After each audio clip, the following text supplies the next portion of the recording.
Morning बच्चों। हम लोग जो है पिछले लेक्चर में सॉल्यूशन चैप्टर का टॉपिक ग्रुप 1 और ग्रुप 2 डिस्कस कर चुके थे और उसे कंप्लीट भी कर दिया और न्यूमेरिकल जितने भी थे उस पर हमने आपको बनवा भी दिया। तो आज का जो न्यू टॉपिक होगा vapour pressure of pure liquid, शुद्ध द्रव का वाष्पदाब। शुद्ध द्रव का वाष्पदाब का मतलब होता है इसमें और सिर्फ विलायक के ही वाष्पदाब के बारे में पढ़ेंगे, विलायक के ही बारे में पढ़ेंगे। सिर्फ विलायक हो, इसमें विलय नहीं रहता। तो अगर कोई भी अगर द्रव हो केवल एक ही घटक उसमें हो तो उसको शुद्ध जो है विलायक का वाष्पदाब कहते हैं।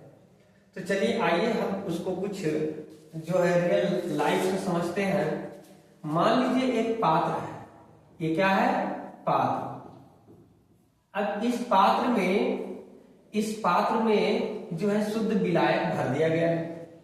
अब जैसे शुद्ध विलायक भरे हैं तो इनके जो कण होंगे इस पात्र में इधर उधर मूवमेंट करेगा। कुछ कण जो है ऊपर उड़ने की कोशिश करता है तो ऊपरी जो है सतह पर चला जाएगा।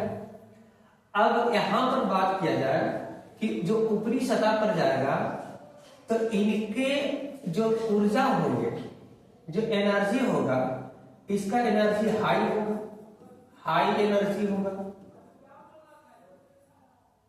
उच्च ऊर्जा होगा। उच्च ऊर्जा होने के कारण ये जो है ऊपर की ओर मूवमेंट करना चाहेगा इस तरीके से।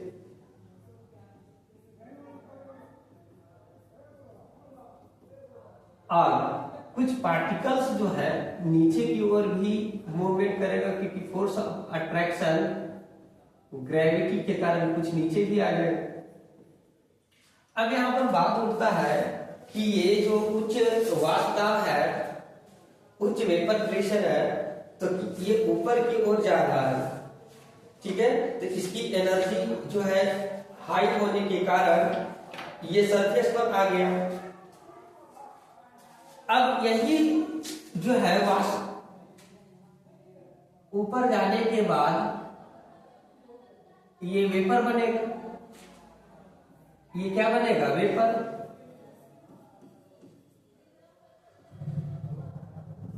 वाष्प बनेगा। क्या बनेगा? वाष्प। और ऊपर कंटेनर पर ये चला जाएगा। यदि इस पात्र को हम लोग बंद कर देते हैं, इस पात्र को क्या कर दे, ये अभी खुला हुआ था, अगर बंद कर दे तो ये ऊपर जाएगा और यहां पर ये जो है चिपक जाएगा इस फॉर्म में। जैसे चिपकेगा तो ये मॉलिक्यूल्स जो वाटर के मॉलिक्यूल्स है नीचे की ओर आना चालू हो जाएगा। आप जैसे खाना बनाते हैं तो जब पात्र को चढ़ा देते हैं और उसमें पानी को बॉयल करते हैं तो वाटर को जैसे पानी को बॉयल करते हैं, गर्म करते हैं, तो भाप में बदल के जो है ऊपर की ओर उड़ना चाहता है और उसको हम थाली से ढक देते हैं। तो थाली के ऊपर जो पार्टिकल्स हैं, वाटर के पार्टिकल्स हैं, वो चिपक जाता है और चिपक के फिर से इस संघनन माध्यम में पुनः ये द्रव अवस्था में बदल जाता है। तो इस तरीके से यहां पर ये संघनन हो जाता है, कंडेंसेशन हो जाता है, कंडेंसेशन होता है, ये संघनन हो जाता है, संघनन हो जाता है। क्या हो जाता है बाबू? संघनन। तो इस तरीके से यहाँ पर शुद्ध वाष्प एक क्लोज पैकिंग में संघनन हो जाते हैं, लेकिन इनके ऊर्जा बहुत निम्न होते हैं, लो ऊर्जा होता है इसका। इसी कारण से ये वाटर मॉलिक्यूल्स इनके अंदर इधर उधर मूवमेंट करते रहते हैं। इसकी ऊर्जा जो है कम होता है और इसका ऊर्जा क्या हो जाएगा? हाई हो जाता है। हाई ऊर्जा वाला ही संघनन माध्यम में जाएगा। अब कभी न कभी एक समय ऐसा आएगा कि एक तरफ वाष्प भी बनेगा और दूसरी तरफ संघनन भी बनेगा। वाष्प जो है वेपर प्रेशर जो है, वाष्प दाब जो है, जो पानी का वाष्प है वो द्रव अवस्था में भी बदल जाएगा। तो इसको हम कैसे लिखेंगे? इसको लिखेंगे ई वेपर मतलब वाष्प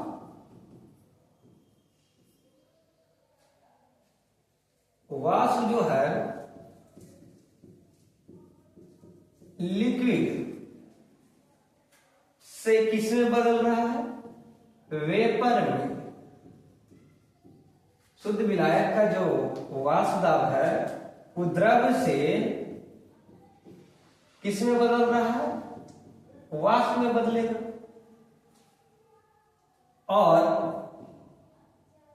ई कंडेंस क्या होता है या कंडेंसेशन क्या होता है?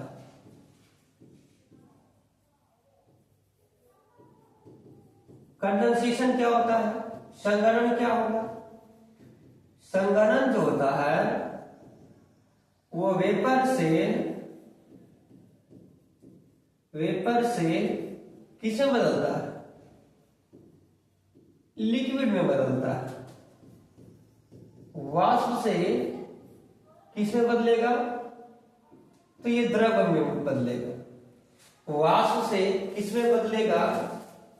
द्रव में बदलेगा। तो इसको हम ऐसे भी तो कर सकते हैं, आर का मतलब होता है रेट, और रेट किसके लिए? ई वेपर के लिए। तो इसको आर से डिनोट करेंगे, और कंडेंसेशन के लिए आरसी से डिनोट किया जाएगा। तो इस तरीके से हम इसे लिखते हैं। आर ई का मतलब होता है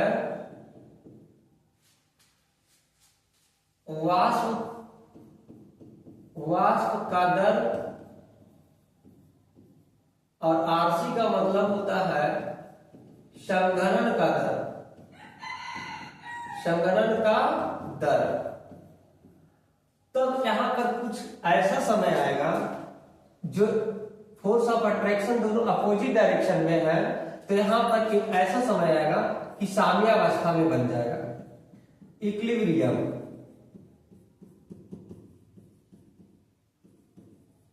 साम्यावस्था।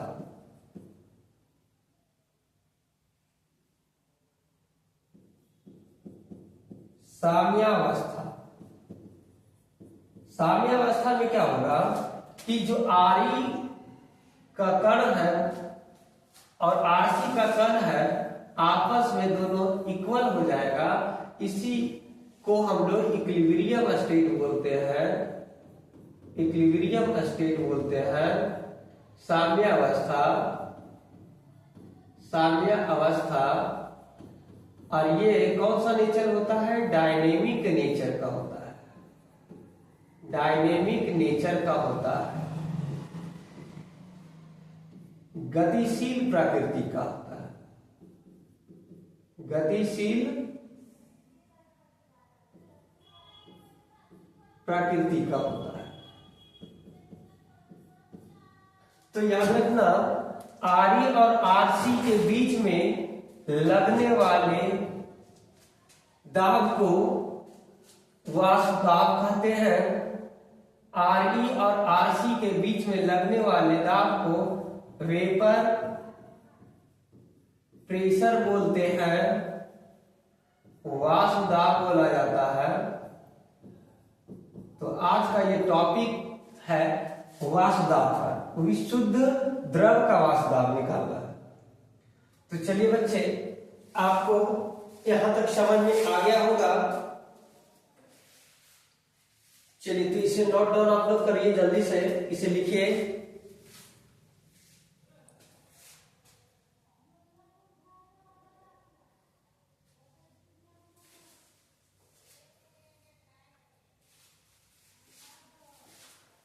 चलिए, तो आगे बढ़ते हैं हम लोग।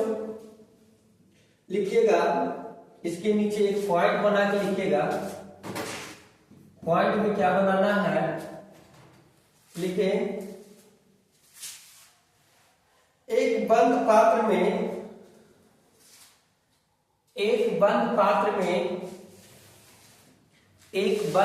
में द्रव की सतह पर संतुलन की स्थिति एक बंद पात्र में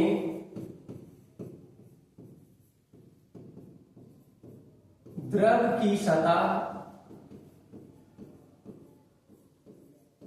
पर संतुलन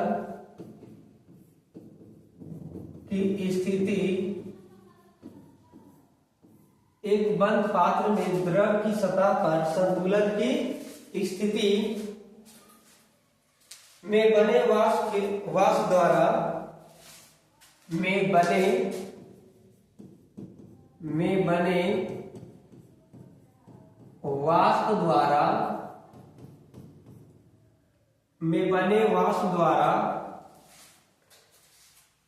वाष्प द्वारा लगाया गया दबाव को वाष्प द्वारा लगा दाब को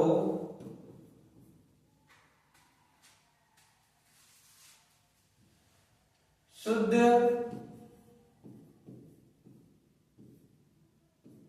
वाष्प दाब कहा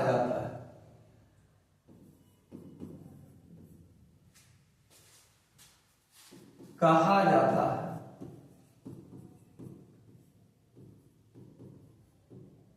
एक बंद पात्र में द्रव की सतह, जो द्रव है उसकी सतह पर संतुलन की स्थिति में बने, जो बैलेंस है, बैलेंस फॉर्म में बने वाष्प द्वारा, जो वेपर प्रेशर है उसके द्वारा लगाया गया दाब को ही शुद्ध वाष्प दाब कहा जाता है। जो बंद पात्र है उनके मॉलिक्यूल्स पर जो लगाया गया दाब है उसी दाब को हम लोग वाष्प दाब कहते हैं। क्या बोलेंगे? एक बंद पात्र में द्रव की सतह पर, जो द्रव है उसकी सतह पर, ये कंटेनर था, ये द्रव की सतह है ऊपर की ओर, तो द्रव की सतह पर संतुलन की स्थिति बने रखने के लिए जो लगाया गया दाब होता है उसी दाब को हम लोग वाष्प दाब कहते हैं। क्या कहेंगे? उसी को हम लोग क्या बोलेंगे? वाष्प दाब कहते हैं। क्लियर बात समझ में आया? चलिए, तो क्लियर आ गया है बात समझ में, आगे बढ़ जाए। चलिए तो आगे बढ़ते हैं। अब देखिएगा इसी का सेकेंड एक पॉइंट है, ये फर्स्ट पॉइंट है, इसी का एक सेकेंड पॉइंट लिखिएगा। इसमें क्या कहता है कि जल में के मामले में इसे जलीय तनाव के नाम से भी जाना जाता है। यदि अगर वो शुद्ध जो है द्रव अगर जल के रूप में हो तो उसे हम लोग जलीय तनाव के नाम से भी जाना जाता है। तो यदि जल उपस्थित हो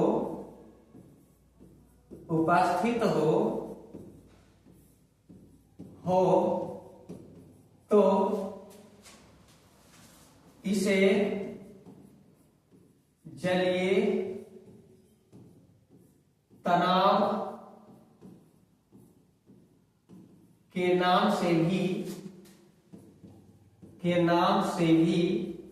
के नाम से भी जाना जाता है, के नाम से भी जाना जाता है। क्लियर बात समझ में आ रहा है? इसे हम लोग जलीय तनाव के नाम से भी जाना जाता है। आगे हम लोग बढ़ते हैं कि यह स्थिर है और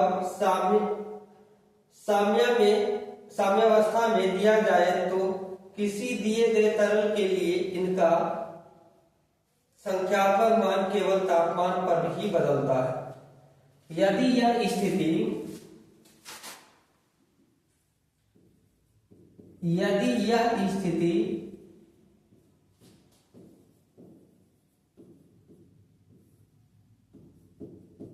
साम्य अवस्था में हो तो इनके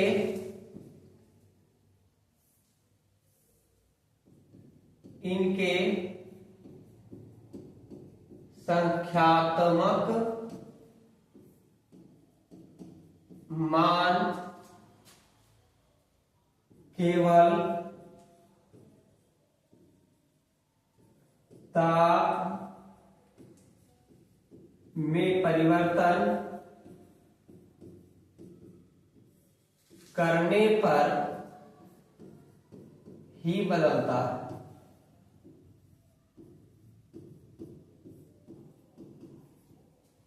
यदि यह स्थित साम्यावस्था में या स्थित साम्यावस्था में हो तो इनके संख्यात्मक मान का मतलब है कि अगर 100 ml वाटर लिए तो 100 ml वाटर में जब तक ताप नहीं परिवर्तन करेंगे तो इनका वाष्प भी नहीं बदलेगा। तो जैसे जैसे ताप को बढ़ाएंगे या घटाएंगे उनके अनुसार ही इसका वाष्प में परिवर्तन होता है। ठीक है जी।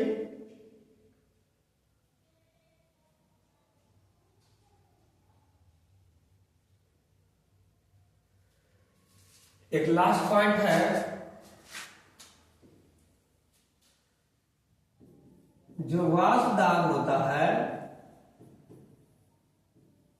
वाष्प दाब जो होता है पात्र के आकार, आकृति पर भी निर्भर करता है,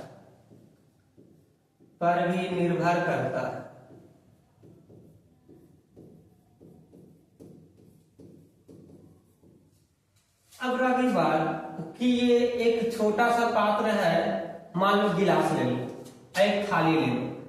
अब जितना पानी गिलास में उतना पानी थाली में भी है। अब दोनों को धूप में रख दो तो सबसे ज्यादा पानी थाली का वेपर होगा, क्योंकि उनका आयतन जो है ज्यादा है, वॉल्यूम जो है उसका आकार में ज्यादा है, इसका आकार में कम है। ये आकार में छोटा, इसलिए इसका जो है जो प्रेशर होगा वाष्प दाब की वो कम जाएगा गिलास वाले का और थाली वाले का ज्यादा होगा। तो याद रखना, जो वाष्प दाब की क्रिया होगा ये पात्र के आकार पर भी निर्भर करता है, इस पर भी डिपेंड रहता है। तो इस तरीके से हम लोग वाष्प दाब के बारे में समझे। अब आता है कि वाष्प दाब को कौन कौन से कारक प्रभावित करते हैं। वाष्प दाब को कौन कौन से कारक प्रभावित करते हैं, ठीक है जी। वाष्प दाब को कौन कौन से कारक प्रभावित करते हैं, तो यहाँ पर समझना है वाष्प दाब को कौन कौन से कारक प्रभावित करता है। तो factor affecting of vapour pressure, factor affecting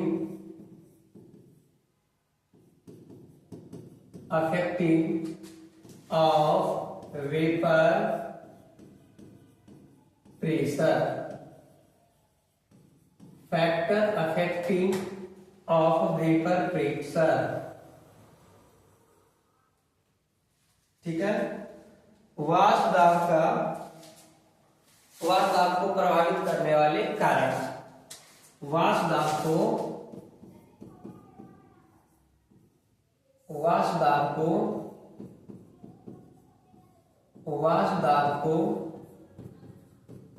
प्रभावित करने वाले कारक, वाष्प दाब को प्रभावित करने वाले कारक कौन कौन से हैं वो ध्यान रखिए। सबसे पहला है nature of liquid. Nature of liquid number 1 में है nature of liquid, nature of liquid, ठीक है। इसका मेनली कोई पॉइंट नहीं है, एक ही पॉइंट है, नेचर ऑफ लिक्विड। द्रव की प्रकृति, द्रव की प्रकृति,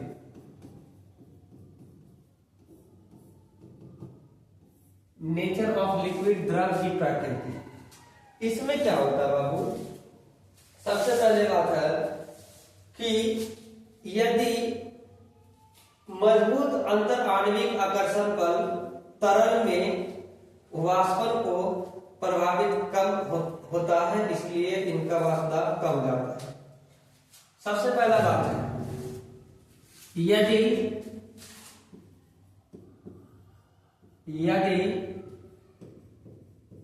तरल पदार्थ में प्रबल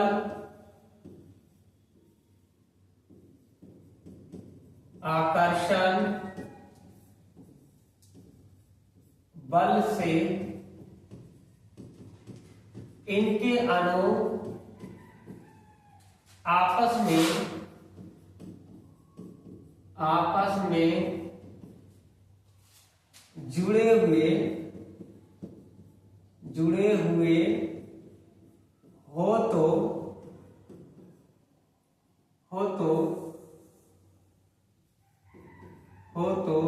यह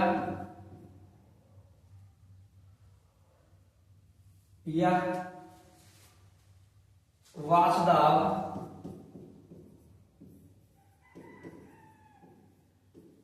कम करता है। यह वाष्पदाब कम करता है, ठीक है। और ये कम प्रभावित होते हैं और ये कम प्रभावित होते हैं।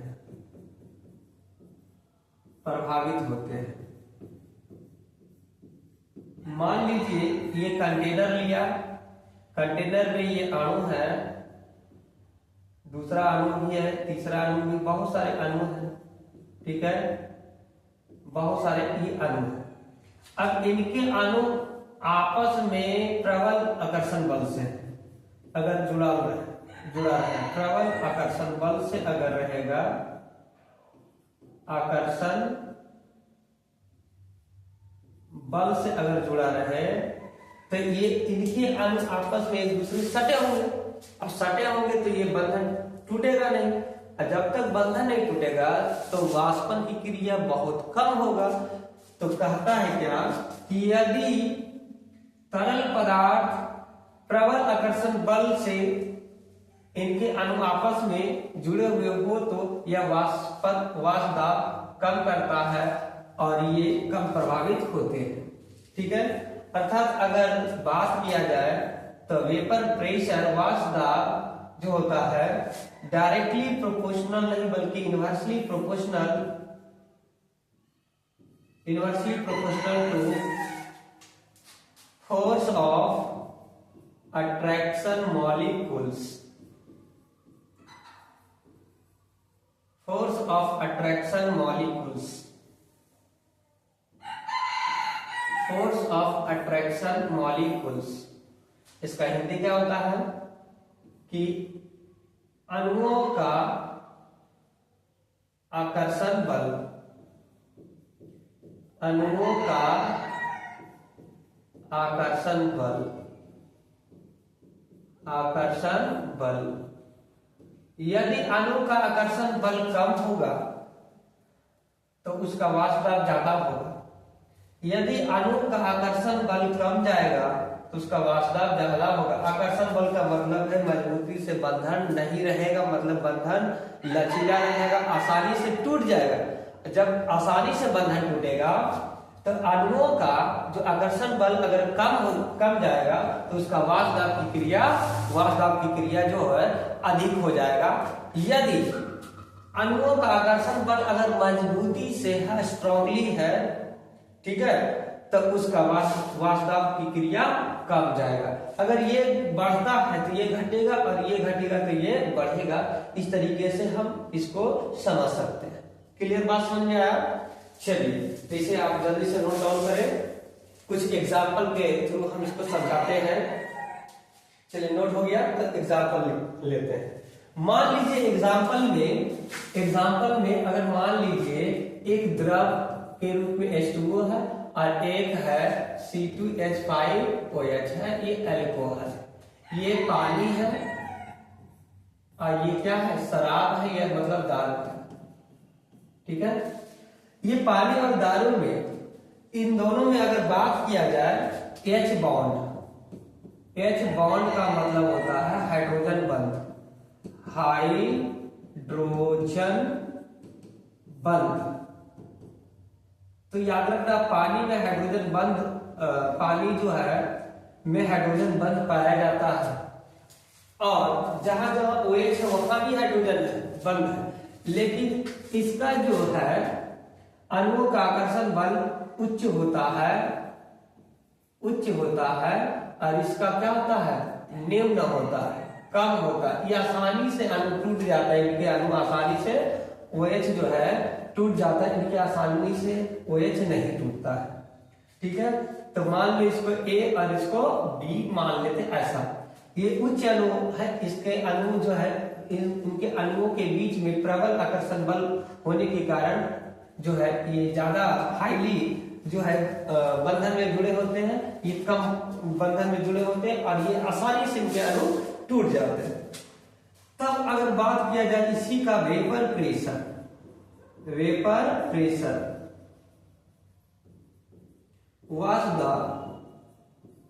वाष्पदाब अगर बात कर लेगा तो वाष्पदाब में हम लोग क्या देखेंगे कि H2O और C2H5OH, जिसका H बॉन्ड ज्यादा होगा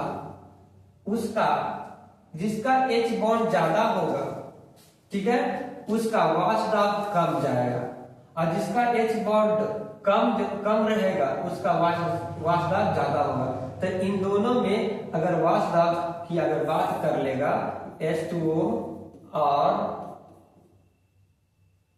C2H5OH में, इन दोनों में अगर वाष्पदाब का बात करेगा तो अल्कोहल दारू का वाष्पदाब ज्यादा होगा, इसका वेपर प्रेशर ज्यादा होगा, और इसका वेपर प्रेशर क्या हो जाएगा, कम जाएगा, क्योंकि इसमें हाइड्रोजन बंध में अणु, हाइड्रोजन बंध तो है लेकिन अणु जो है आसानी से टूट जा रहा है, इनके अणु, तो जिनके अणु आसानी से टूटेगा वो वाष्पदाब ज्यादा करेगा, और जिनके अणु आसानी से नहीं टूटेंगे वो वाष्पदाब कम जाएगा। तो वाटर पानी का वाष्पदाब कम जाएगा और अल्कोहल दारू का वाष्पदाब ज्यादा होगा। तो इस तरीके से आप वाष्पदाब को समझ सकते हैं।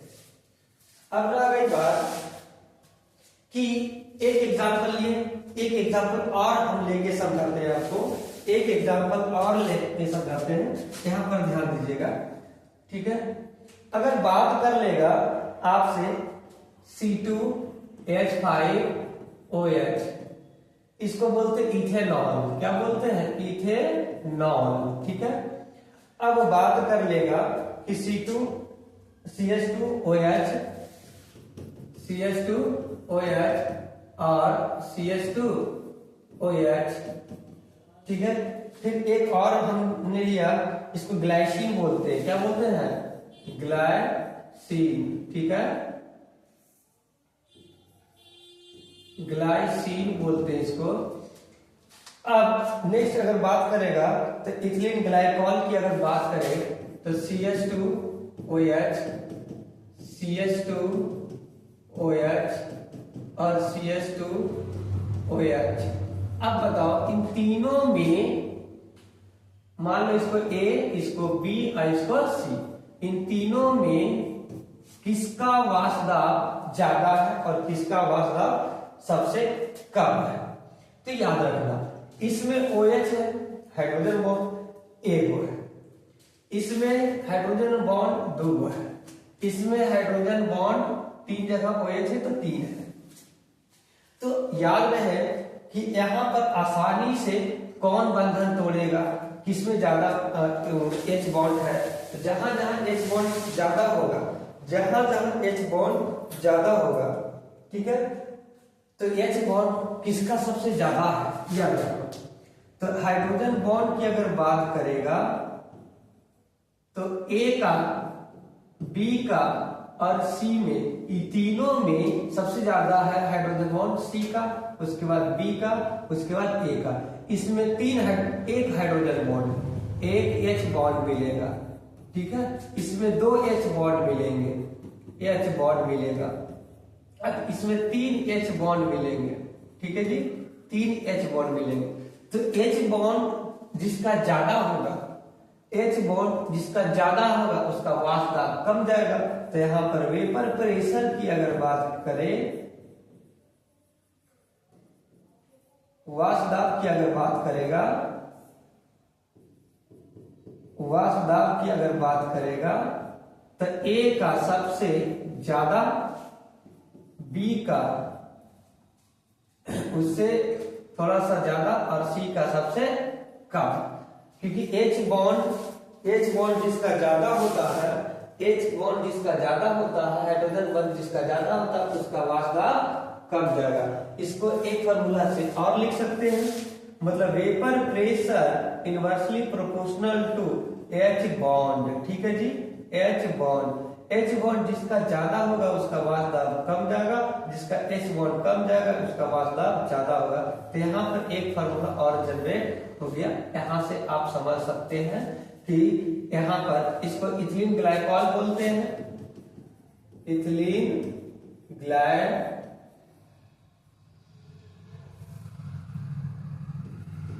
ग्लाइकॉल, इसको इथिलीन ग्लाइकॉल बोला जाता है। ठीक है, इसको ग्लिसरीन बोलते हैं, इसको क्या बोलेंगे, ग्लिसरीन, इसको ग्लिसरीन, इसको इथिलीन ग्लाइकॉल, ये इथेनॉल है। तो इस तरीके से ये सेकंड आपका एग्जांपल हो गया वाष्प दाब के ऊपर। तो चलिए आज का सेशन यही समाप्त करते हैं। कल फिर इसके बाद हम पढ़ाएंगे classification of substance on the basis of vapour pressure. वाष्प दाब के आधार पर पदार्थों के वर्गीकरण के बारे में हम लोग समझेंगे कि वाष्प दाब, पदार्थ का वाष्प दाब, किस पदार्थ का वाष्प दाब कितना होता है और कैसे होता है। तो आगे हम लोग देखेंगे किन किन कारकों पर निर्भर करता है, किन से प्रभावित होता है। तो आगे हम लोग अगला लेक्चर में देखेंगे। तो आज के लिए सेशन यही समाप्त करते हैं। Good bye.